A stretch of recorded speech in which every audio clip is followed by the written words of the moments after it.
미국의 이제 박사님들이 이색적인 연구 결과를 발표를 했습니다. 그 내용은 뭐냐면 6개월 동안 미취학 아동들에게 모차르트 곡을 피아노 레슨을 받게 한 거예요.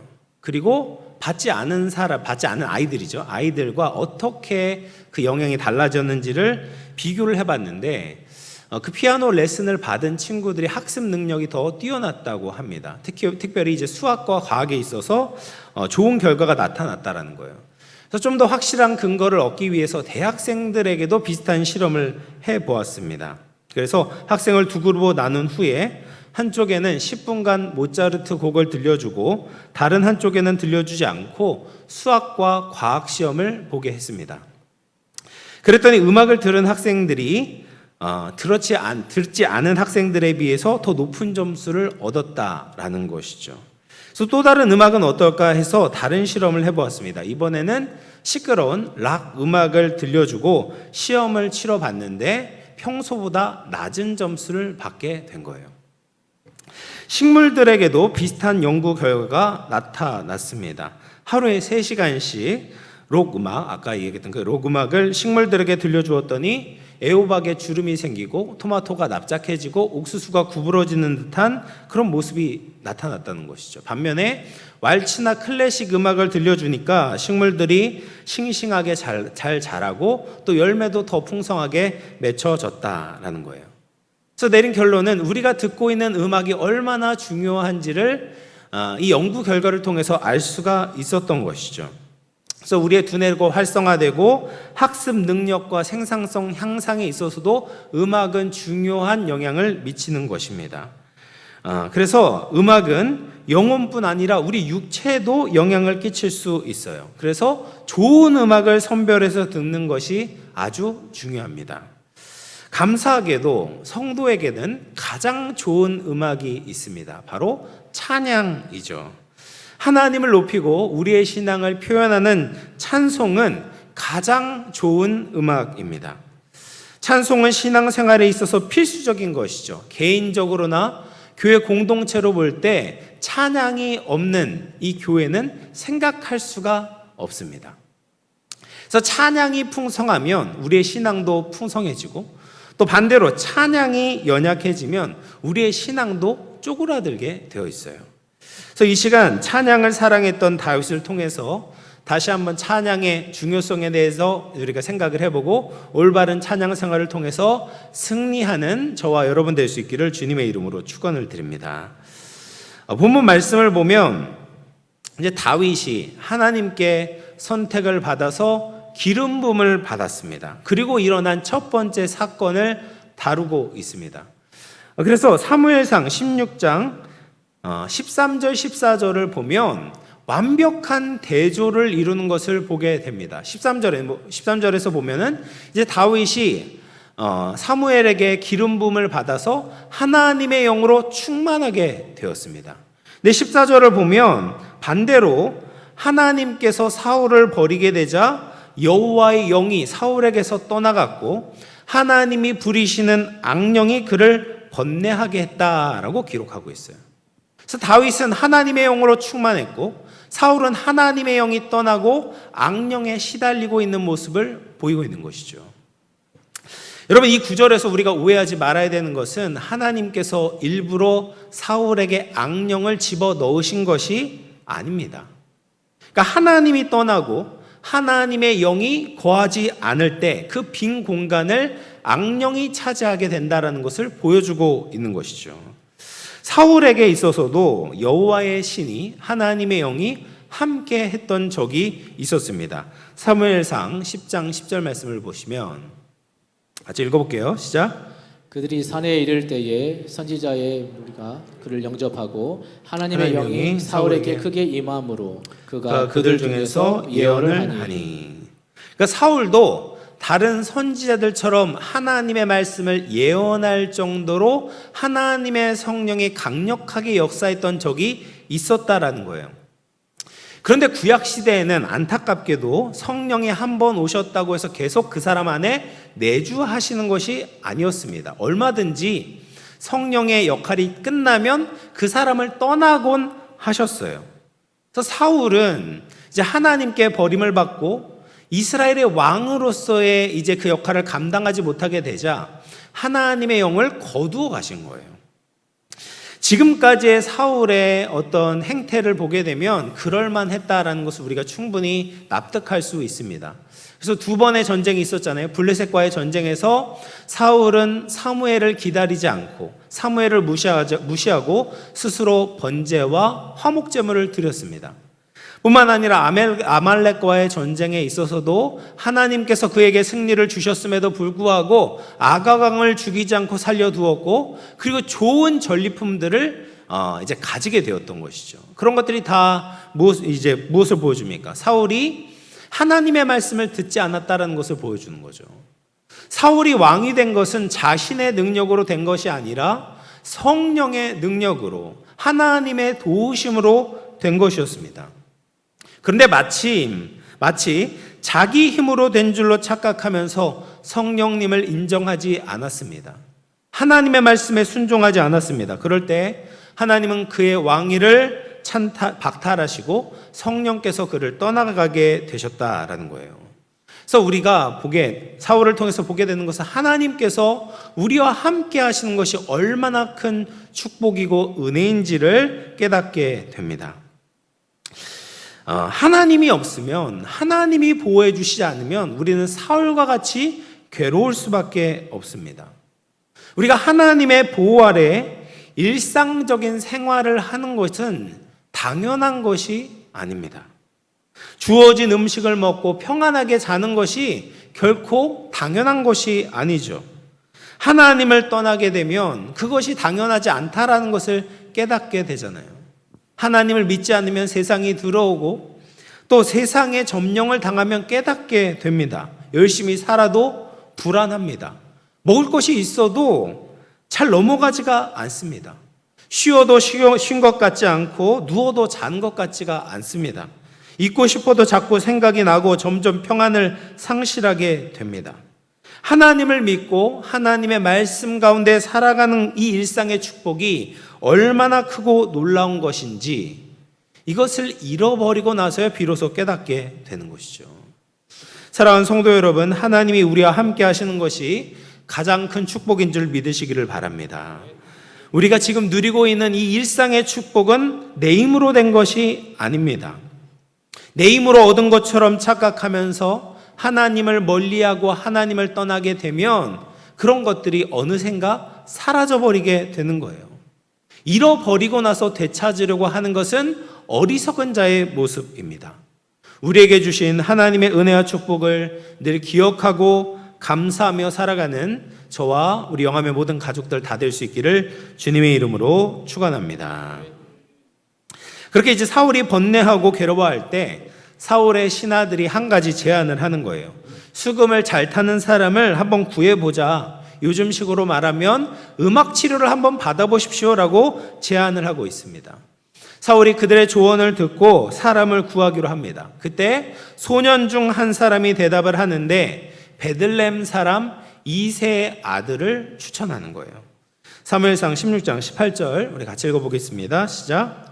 소년 중 한 사람이 대답하여 이르되 내가 베들레헴 사람 이새의 아들을 본즉 수금을 탈 줄 알고 용기와 무용과 구변이 있는 준수한 자라. 여호와께서 그와 함께 계시더이다 하더라. 그러니까 악기도 잘 연주하고 용기도 있고 싸움도 잘하고 지혜롭고 잘생겼고 그리고 여호와가 그와 함께합니다 라고 소개를 하고 있습니다. 이 다윗을 소개할 때 그냥 찬양 잘하는 사람 정도가 아니라 정말 탁월한 사람, 완벽한 사람, 더 나아가 왕이 될 만한 사람으로 다윗을 묘사하고 있는 것이죠. 그러니까 하나님께서 하나님의 영을 다윗에게 부어주심으로 말미암아 왕으로서의 적합한 능력을 지금 다윗에게 부어주시고 있구나를 알게 되는 거예요. 그리고 나서 하나님은 절묘한 방법으로 다윗을 왕궁 안으로 들여오게 하십니다. 하나님이 떠난 사울을 치료하는 자로서 왕궁에 입성하게 되었습니다. 사울은 아직 왕의 자리에 있었지만 너무 무기력했어요. 불안하고 우울해합니다. 왕으로서 다른 백성을 다스려야 하는데 자신의 마음과 몸도 제대로 추스리지 못하는 상태가 되어버린 거예요. 이런 사울을 다윗이 치료해 주는 것이죠. 그래서 여러분, 사람의 지위가 중요한 것이 아니라 사람이 하는 역할이 훨씬 더 중요합니다. 다윗은 베들레헴 시골 출신이었고 어린 소년에 불과했지만 하나님께 쓰임 받았을 때 사울을 치료하는 자가 될 수 있었던 것이죠. 그래서 성도는 이런 사람이 되어야 됩니다. 성도가 아닌 불신자들이 성도들보다도 더 잘 나갈 수 있어요. 성공할 수도 있습니다. 높은 자리에 오르고 많은 것을 가질 수도 있습니다. 그런데 하나님이 없는 사람들의 한계가 있어요. 그들에게는 공허함이 있고 불안함이 있고 외로움이 있습니다. 그들을 누가 치료할 수 있겠습니까? 하나님의 사람들이 치료하는 사람들이 되어야 되는 거죠. 그들 가장 깊숙한 곳을 만지시는 하나님을 소개시켜주고 하나님과 연결시켜주는 사람들이 되어야 됩니다. 이것이 성도가 세상을 향해서, 세상 사람들 향해서 감당해야 되는 사명입니다. 이 역할을 잘 감당하는 성도들을 하나님 나라의 왕으로, 제사장으로 여겨주시는 거예요. 사랑하는 성도 여러분, 세상을 치유하는 자들이 될 수 있기를 축복합니다. 주님 없이 유리방황하는, 세상을 치유하는 성령 충만한 성도들이 다 될 수 있기를 주님의 이름으로 축원합니다. 그렇게 해서 이제 다윗이 사울의 궁정 안에 들어가게 되었어요. 이새는 사울의 초청을 받아들이고 아들을 잘 봐주기를 바라는 마음으로 여러 가지 선물을 함께 보냈습니다. 그렇게 해서 이제 사울이 다윗을 만났는데 마음에 쏙 드는 거예요. 그래서 자기 병기를 든 자로 삼게 됩니다. 그리고 다윗이 사울에게 꼭 필요한 역할을 잘 감당했는데요. 사무엘상 16장 23절을 같이 읽어봅니다. 시작. 하나님께서 부리시는 악령이 사울에게 이를 때에 다윗이 수금을 들고 와서 손으로 탄즉 사울이 상쾌하여 낫고 악령이 그에게서 떠나더라. 그래서 악령이 사울에게 이를 때 다윗이 수금으로 음악을 연주하니까 사울이 낫게 되는 거예요. 악령이 떠나가는 겁니다. 그러니까 다윗이 연주하는 음악은 그냥 일반 음악이 아니라 하나님의 성령이 강력하게 역사하는 음악이었다라는 것이죠. 하나님이 기뻐하시는 찬양이었습니다. 여러분, 다윗의 일생을 보면 그는 찬송했던 사람이었어요. 그래서 오늘 본문이 뭐예요? 다윗이 왕으로 기름 부음을 받고 첫 번째 했던 행동이에요. 그 첫 번째 했던 행동이 뭐예요? 찬양이라는 거예요. 다윗은 늘 찬양하는 사람이었습니다. 그래서 슬플 때나 기쁠 때나 어렸을 때나 나이가 들었을 때나 또 고난 때나 형통할 때나 다윗은 찬송했습니다.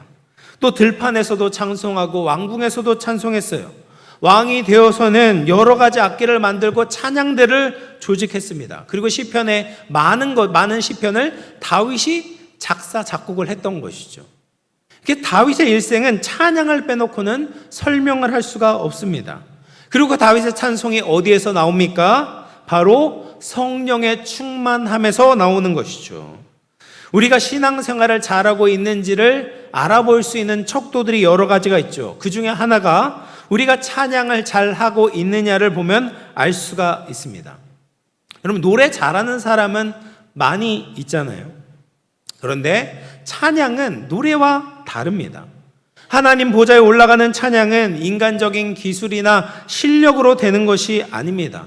성령의 감동을 받을 때 찬양에 우리의 온 마음을 담을 수가 있는 거죠. 찬양의 가사가 정말 부르는 자의 고백이 되게 되고 하나님이 기뻐 받으시는 것을 느낄 수가 있습니다. 그런 찬양을 통해서 듣는 자들도 영적인 감동을 느끼게 되는 거죠. 시편 22편 3절 말씀 같이 읽어보겠습니다. 시작. 이스라엘 찬송 중에 계시는 주여 주는 거룩하시니이다. 아멘. 주님이 어디에 계세요? 이스라엘의 찬송 중에 계시다라고 이야기를 해요. 여러분, 하나님은 능력의 하나님이십니다. 그러니까 하나님이 거하시는 곳에서는 하나님의 능력이 나타나게 되는 거예요. 그래서 우리의 노래가 어떤 능력이 있어서 내 노래가 커서 어떤 능력을 발휘하는 것이 아니라 찬양 가운데 하나님이 계시기 때문에 그 찬양의 능력이 나타나게 된다라는 겁니다. 그러면 우리의 찬양을 통해서 하나님은 어떤 일을 하시는가? 먼저는 하나님은 찬양을 통해서 치유를 일으켜 내시는 거예요. 하나님이 우주 만물을 창조하실 때 모든 것이 질서 있고 조화로웠습니다. 그래서 6일 창조를 마치시고 지으신 모든 것을 보시고 보시기에 심히 좋았더라라고 평가를 하셨습니다. 근데 인간이 아름다운 창조 세계를 오염시켰습니다. 아담의 범죄로 말미암아 죄가 세상에 들어오게 되었고 질서와 조화가 깨지고 말았습니다. 오늘 우리의 삶도 이 죄로 말미암아 망가지고 깨지고 상처받고 병들게 되었습니다. 그런데 하나님께서 우리의 삶 가운데 임재하시게 되면 그 혼돈과 무질서가 사라지고 질서정연하게 변화가 되는 것입니다. 그래서 찬양을 통해서 회복과 치유가 일어날 수 있는 거예요. 다윗이 수금으로 찬송을 연주할 때 하나님이 임재하시고 능력으로 역사하셨습니다. 그럴 때 사울에게 있었던 악령이 떠나가고 육체적인 치유가 일어나게 되는 거예요. 이 유튜브를 보면 이제 찬양이 많이 올라가 있지 않습니까? 그래서 저는 이제 그 찬양 아래, 좋은 찬양들은 그 찬양 아래 댓글들을 좀 봐요. 댓글들을 보면 뭐 여러 가지 뭐 기도 제목도 올라오고 여러 가지 댓글들이 있는데 간혹 이 불신자들이 올리는 댓글들이 있습니다. 자기는 신앙이 없는데 이 찬양을 들으면 마음에 평안이 와서 이 찬양을 즐겨 듣게 된다라는 이 댓글들을 볼 때가 종종 있습니다. 여러분, 믿지 않는 자들도 찬양을 통해서 마음이 회복되어지고 평안을 얻는다면 부르는 자에게는 얼마나 큰 치유가 일어나겠습니까? 사랑하는 성도 여러분, 찬송의 능력을 믿으시기를 축복합니다. 영적으로 육적으로 상처가 있고 문제가 있습니까? 그러면 찬송하시길 바랍니다.